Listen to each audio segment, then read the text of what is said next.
انہوں نے تو ان کے دلوں میں بھی نفاق بیٹھتا چلا گیا، تو وہ بھی آئے ہیں معذرت لینے کے لیے، اس لیے کہ حکم یہ تھا کہ ہر مسلمان کو نکلنا ہوگا اس غزوے کے لیے، کوئی ایکسیپشن نہیں ہے سوائے اس کے کہ جس کو کوئی عذر شرعی لاحق ہو، کوئی بیمار ہو، کوئی اندھا ہے، کوئی لنگڑا ہے۔ وقعد الذین کذبوا اللہ ورسولہ، اور اس کے نتیجے میں بیٹھ رہے وہ لوگ کہ جنہوں نے جھوٹ بولا اللہ اور اس کے رسول سے، انہوں نے بھی آ کے جھوٹے بہانے بنائے،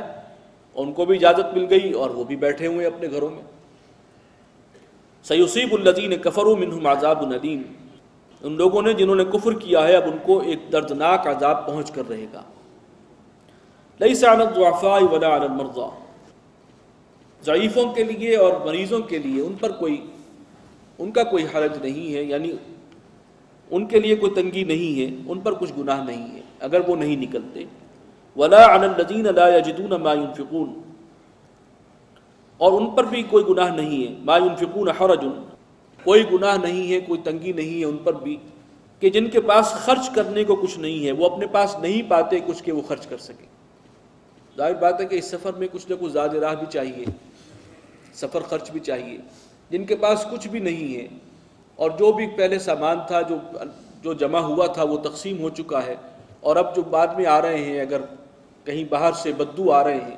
اور اب کچھ بچا نہیں ہے کہ ان کے لیے بھی سامان ہو، یعنی اس لشکر کی جو سختی ہے اس کا عالم یہ تھا اس کے اندر سفر میں کہ ایسے مرحلے بھی آئے کہ 24 گھنٹے کا راشن 2 آدمیوں کا 1 کھجور، جیش العسرہ اسے کہا گیا، بہت سختی کا یہ وقت تھا۔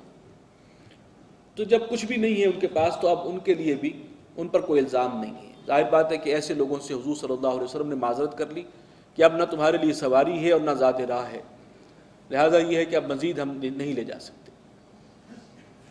تو ظاہر بات ہے جن کا یہ عذر تھا، بلکہ جن سے گویا کہ معذرت رسول اللہ صلی اللہ علیہ وسلم کر رہے ہیں، ابھی آگے الفاظ آئیں گے، تو ان پر کوئی گناہ نہیں ہے، اگر وہ رہ گئے ہیں تو یقیناً ان پر کوئی الزام نہیں آئے گا۔ اذا نصحوا للہ ورسولہ،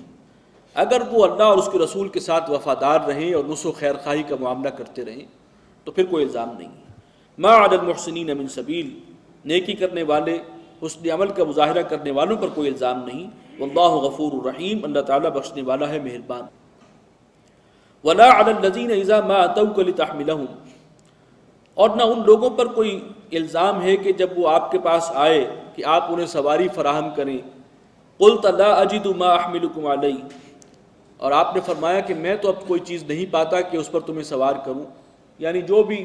دستیاب تھے وہ سب جو ہیں تقسیم ہو گئے ہیں، اب مزید سواری کی کوئی ہمارے پاس گنجائش نہیں ہے، اس کا اب اہتمام نہیں رہا۔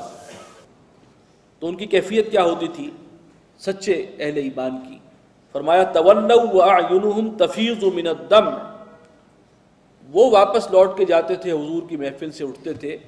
اور ان کی آنکھوں سے آنسو رواں ہوتے تھے، حزنا، اس رنج اور غم میں، اللہ یجدوا ما ينفقون،